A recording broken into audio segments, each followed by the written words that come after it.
Hello,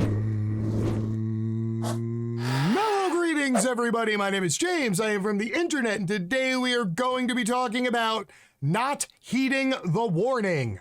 Now, for as long as there have been human beings and human beings have been able to communicate with other human beings, well, we have been telling stories. It's kind of who we are. We are the teller of tales. And one of the most common tales that is continuously repeated, regurgitated, and rehashed through thousands of years of human culture has been the tale of a person or a group of people being warned to not do something, and that if they don't heed the warning, something bad will happen. And then they promptly don't heed the warning, the bad thing happens, and then they all go away. I have even been led to believe that there's a story in the Bible about a bunch of people who didn't listen to a warning from a god, and then he rained down fire and brimstone and all sorts of shit on them. And, you know, they wrote that book like, I don't know, 2,000 years ago. So this tale has been around for a long time, and we still tell it. And we, as audiences, we watch this tale over and over again. And usually somewhere a third of the way, halfway through, whether it's a book, a movie, a story somebody's telling, it doesn't matter. You know, the light bulb goes on, and you're like, I bet you this person isn't going to listen, and then bad shit's going to happen to him. And it does. And we're like, silly person. And then we promptly go back out into the real world and ignore the warnings. And nobody knows this better than environmental activists who have been screaming loudly from mountaintops and ringing the bell for the better part of 4 decades, and nobody listens to them. And the hardest part of this has to be that now that we've hit the part of extreme climate change, and they have visible signs to point to, like a quarter of the country being on fire, or the state where they produce like 30% of all the agriculture in the United States of America has no water, they just kind of like, yeah, you know, it's normal now. Yeah, fires, California, whatever. So today, I thought I would try to move the needle just a little bit, give you maybe another visible warning sign that you can share with the person in your life who thinks that everything is fine and dandy, and maybe, just maybe, I don't know, we can move the needle a sliver with a couple of people, because at this point, the small W's are a hell of a lot better than the big L's. So, here we go. Ghost forests creep up U.S. East Coast. Now, not gonna lie, when I first saw this title on Reddit, I was thinking something that had to do with a bunch of people in a van and a bag of Ruby snacks. But it was not meant to be. It would seem that this is the actual kind of story that we should be paying more attention to than an animated talking dog that solves mysteries in exactly 30 minutes. Sean LaTourette sees a warning on the coast of New Jersey in the miles of Atlantic white cedar trees that have devolved into what researchers call ghost forests. It's a term that points to the visceral changes of the landscape, going from lush green to a pale white, and the destruction of the area's crucial role as a biodome and coastal buffer. These once thriving forests are a direct result of climate change, as the trees are suffocated by salt water intrusion sparked by sea level rise and an uptick in hurricanes and superstorms. Quote, "If we pay close attention to our environment, we often see that it sends us signals.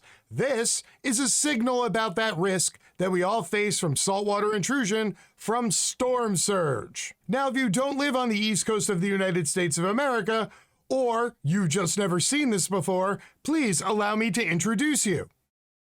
This is what a ghost forest looks like.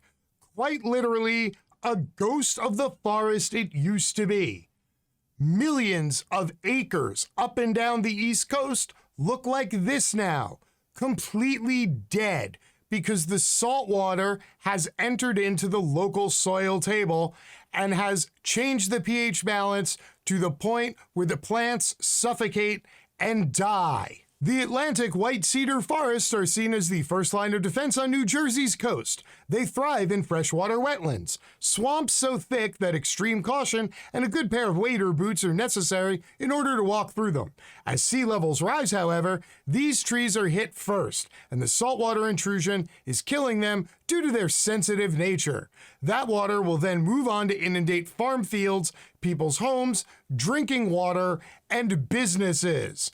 Now, there's nothing else that's going to frighten the capitalist amongst your families who pish-poshes climate change and the Green New Deal and pissing away money on the environment. Well, just show them the part about how it's going to move on to businesses. Maybe that'll jar something in their soul because they think businesses count more than, I don't know, animals or human beings or something.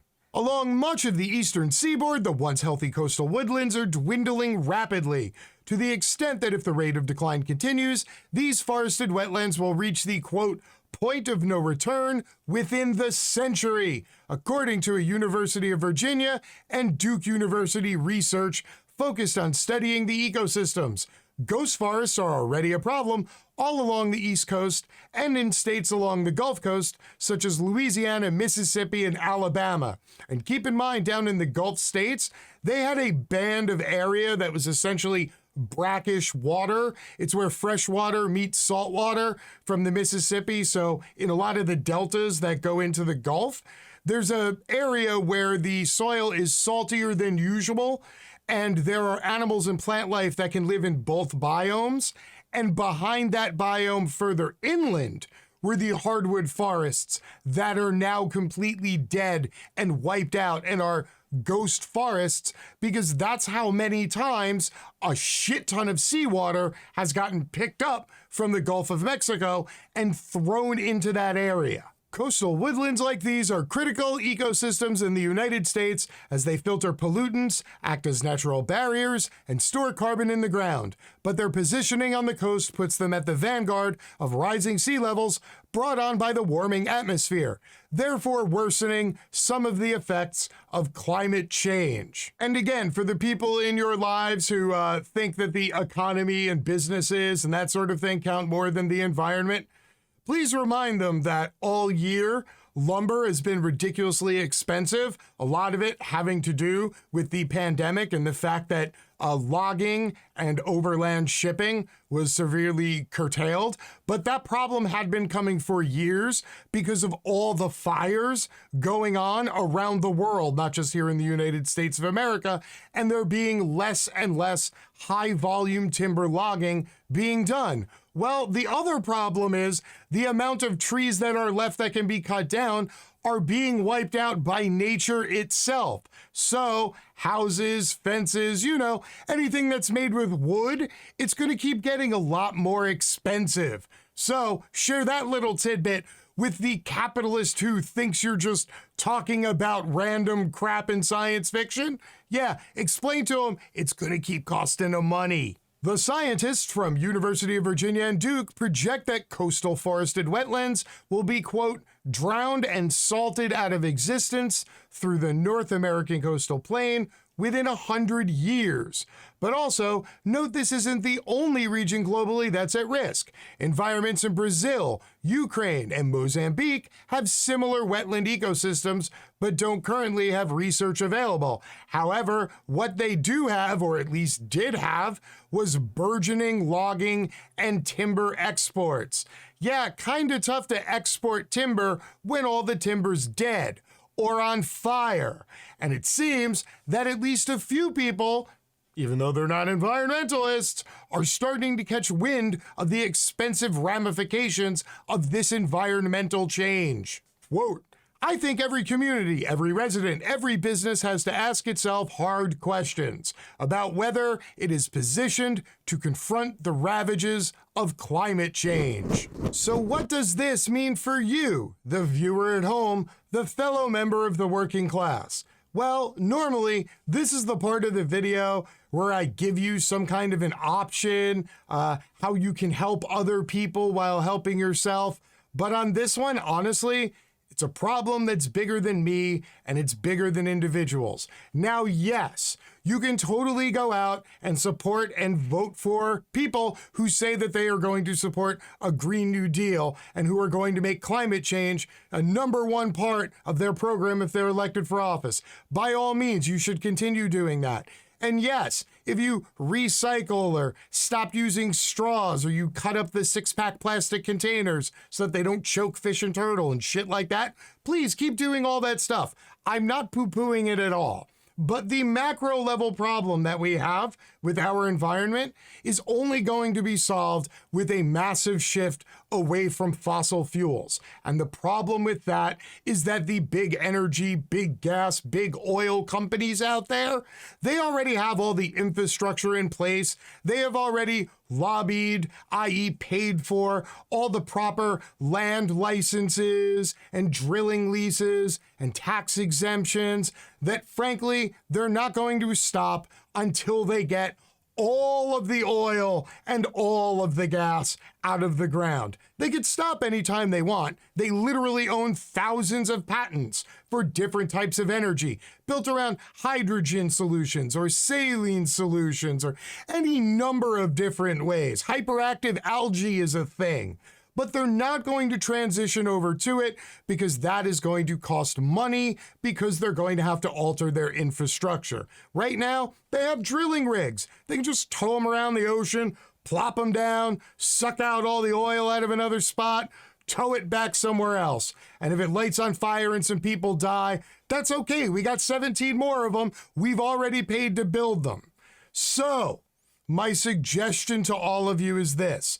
Yes, keep pushing in all the ways that you are pushing, but you have to start keeping an eye out to the changes in the weather and the patterns in your local environment. Even if you live in an apartment, you can literally grow vegetables in milk cartons on your windowsill. You also might want to invest in one of those filter pitchers because at some point in the future, the water that comes out of your tap is going to start getting very salty as more of the ocean water gets pushed inward and fills up reservoirs and wells and water systems. Start taking precautions now so that you're not caught unawares when it actually happens. Please, everybody, keep an eye on the other people around you because you are the only ones who give a damn about the people around you. Until next time, my name is James. I am from the internet and I am out. Peace.